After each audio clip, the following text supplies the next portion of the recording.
Hi all, welcome back to my new video. നമ്മൾ ഇന്നത്തെ video ഇന്ന് നടന്ന VT എക്സാമിനെ കുറിച്ചുള്ള ഒരു ബ്രീഫ് അനാലിസിസ്, ഒരു ബ്രീഫ് ഇൻട്രോസ്പെക്ഷൻ. അതായത് ഏതൊക്കെ ക്വസ്റ്റ്യൻസ് ആണ് ഓരോ ഡിഫറെൻറ്റ് മോഡ്യൂൾസിലും വന്നിട്ടുള്ളത് അതിനെക്കുറിച്ചുള്ള ഒരു overall information. Okay, so we will start the video.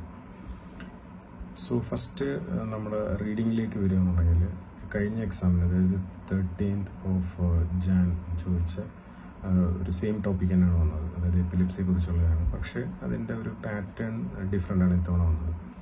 അപ്പം അതിൽ എപ്പിലിപ്സി റിലേറ്റ് ചെയ്തിട്ടുള്ള ഒരു ക്വസ്റ്റ്യൻ വന്നത് ഡെഫിനിഷൻ, അതുപോലെ types of epilepsy, signs and symptoms, അതിൻ്റെ പ്രൈമറി കെയർ എന്തൊക്കെയാണ്, send what out the medical management and pharmacological management and non pharmacological management associated with to treat epilepsy. ഇതൊക്കെ base ചെയ്തിട്ടുള്ള ടെക്സ്റ്റുകളായിരുന്നു വന്നത്. ഡിസീസ് കണ്ടീഷൻ ആയതുകൊണ്ട് വലിയൊരു കുഴപ്പമില്ലാതെ പോയി. ഓക്കെ, പിന്നീട് വന്നതും വേറൊരു സെറ്റിൽ വന്നത് ക്വസ്റ്റ്യൻ എ പാർട്ടിൽ ഹെപ്പറ്റൈറ്റിസ് ബിയെ കുറിച്ചിട്ടുള്ളതായിരുന്നു. അപ്പോൾ അതും ഒരു ഡിസീസ് കണ്ടീഷനായിരുന്നു. അതിൽ like definition of hepatitis B and what is A causative organism, and what is the incidence and prevalence and mode of transmission, and what are the vaccines associated, vaccines to treat hepatitis B, regarding the immunization schedule. Then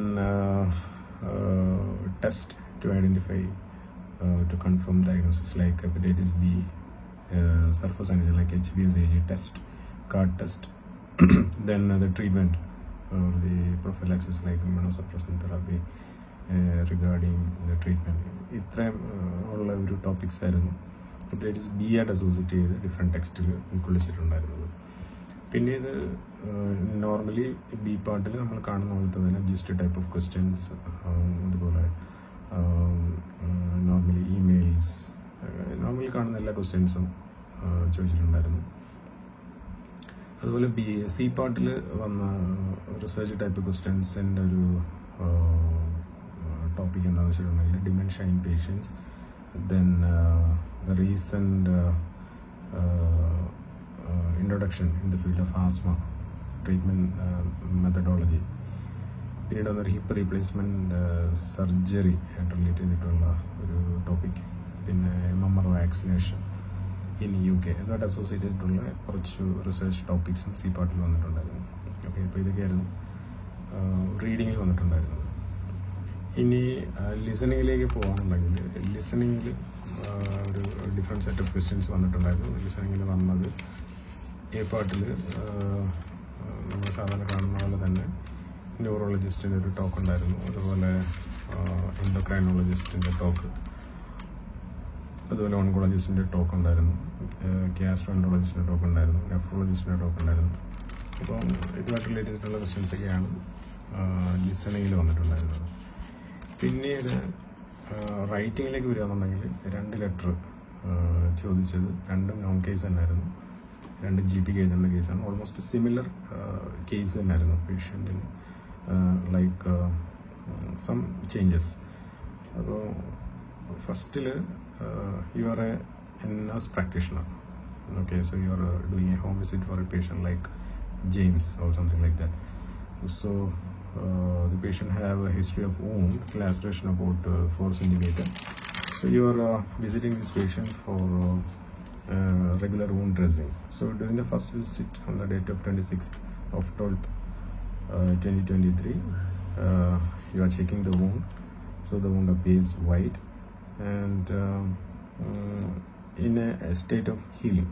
Okay, so the next visit on 29th 12 2023, then the patient wound condition improved, but some associated conditions like not associated with the wound, but some general weakness for this patient, like loss of appetite and decreased sleep and reduced food intake.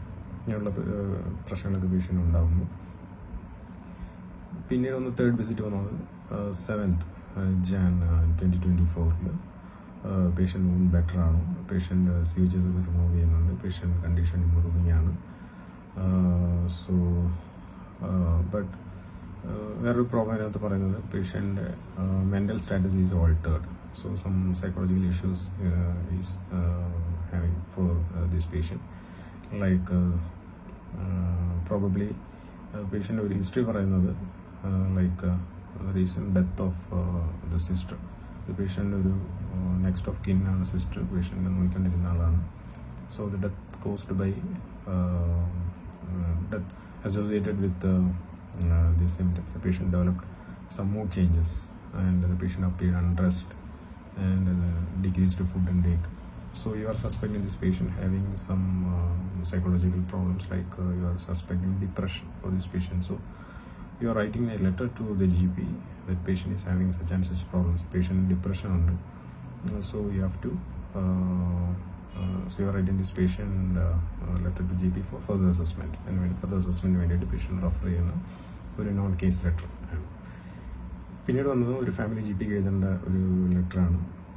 ഇത് patient hospital treatment ഒക്കെ കഴിഞ്ഞൊരു പേഷ്യൻ്റാണ്. അതുപോലെ patient എന്തൊരു wound ഒക്കെ ഉണ്ടായിരുന്നു. So the community nurse visit. So you have the community nurse who is visiting this patient for regular follow-up.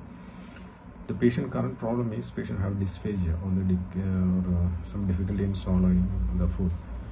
So the patient nutrition status is altered and caused by decreased food intake. So you are planning to change the food into the liquid form. So you are referring this patient to the family GP to assess the pathology related to swallowing dysfunction and for the further assessment. Okay, അപ്പോൾ ഇതായിരുന്നു second letter വന്നിട്ടുണ്ടായിരുന്നത്. Okay, ഇനി സ്പീക്കിങ്ങിലേക്ക് വരികയാണെന്നുണ്ടെങ്കിൽ സ്പീക്കിങ്ങിൽ നമുക്ക് variety of questions തവണ ചോദിച്ചിട്ടുണ്ടായിരുന്നു. അതിൽ നമ്മൾ കോമൺ ആയിട്ട് റിപ്പീറ്റായിട്ട് വരുന്ന ക്വസ്റ്റ്യൻസ് 2 ക്വസ്റ്റ്യൻസ് വന്നിട്ടുണ്ട്. ഒന്ന് ഇപ്പോൾ റിപ്ലേസ്മെൻറ്റ് കഴിഞ്ഞ ഒരു പേഷ്യൻ്റ് ഹോസ്പിറ്റൽ വാർഡാണ്. So you are giving some follow-up advice for this patient, for a patient with hip replacement surgery. So you are addressing how to manage the pain and the arm exercise that the patient supposed to do at home. Some exercise regime that should be adopted for improving the patient range of motion and the wound care. ഇതൊക്കെ relate ചെയ്തിട്ടുള്ള ഒരു follow up advice കൊടുക്കുന്നത്. പിന്നീട് അതൊരു post surgery വാർഡിൽ ഒരു key hole കഴിഞ്ഞ ഒരു patient like for gallstone remote surgery or something like that. The patient is on IV line, so you are providing the aftercare for this patient. So you are visiting this patient to remove the IV line and associated tubings. So you are explaining the patient there is no need for this IV line. The injection discontinued, so it's converted to your injections converted to oral tablets. So you can continue these medications at home. അങ്ങനെയൊക്കെ പറഞ്ഞിട്ടുള്ള ഒരു post surgery advice. പിന്നീട് വന്നൊരു community health സെൻ്ററിലാണ്. 20-year-old patient cold ആണ് patient. But the patient current problem is he's having some symptoms associated with the cold, like continuous throat clearing and some mucus congestion is there. So you are find out the reason for the patient visit, and you are collecting the history related to when it has started and what are the problems associated with the cold, and you are giving some advice on decongestant and antihistamines. Also the patient demanding for some prescription, but you are reluctant, like this is not the necessary, it's beyond the scope of practice. So in that way you are continuing with this continuing the conversation, and finally the patient is willing to see the GP. Okay, and you are giving permission, you are arranging some consultation with the GP to treat his or her condition. Okay, അപ്പോൾ അതായിരുന്നു ഒരു speaking topic വന്നിട്ടുണ്ടായിരുന്നു. പിന്നീട് വന്നത് ഒരു lower GI endoscopic post ചെയ്തൊരു patient. ഇത് നമ്മൾ റിപ്പീറ്റായിട്ട് ചോദിച്ചിട്ടുള്ള ക്വസ്റ്റ്യൻസ് ആണ്. ഓക്കെ, അത് പ്രീ പ്രൊസീജിയർ കെയറിന് വേണ്ടിയിട്ട് പേഷ്യൻ്റ് ഒരു പ്രീ അനസ്തെറ്റിക് ചെക്കപ്പിന് വരുന്നതാണ്. So the patient have a lot of concern like whether it can cos any pain or irritation. So what are the bowel preparations, like you have to keep the patient at least 8 to 12 hours in PO, and the patient is not supposed to take any fluid, and the bowel should be clear. So you are giving some advice on bowel preparation and all, and the need for fasting, and you are giving some local anesthetic or agents to relieve some pain, or so such type of questions repeatedly ചോദിച്ചുള്ള question ആണ്. Okay, next വന്നിട്ട് ക്ലിനിക്കിലാണ് ഒരു mother and child conversation. The mother concern about an 8-year-old boy with obesity. So you are giving some advice on how to control his weight-bearing pattern. So you are giving this advice to this mother about the obesity and how to control the diet and what regarding the exercise and regular need for checking regular monitoring of the boy's weight. അങ്ങനെയൊക്കെ പറഞ്ഞിട്ടുള്ള ഒരു conversation. അപ്പോൾ ഇത്രയൊക്കെ ആയിരുന്നു സ്പീക്കിങ്ങിൽ വന്ന topic. So ഇതായിരുന്നു ഇന്നത്തെ ഒരു overall introspection for today's OET exam. So I wish you all the best for those candidates who appeared for the today's exam, and all the very best for those who are appearing, who are planning to appear for the nearby exams. Thank you for watching my video.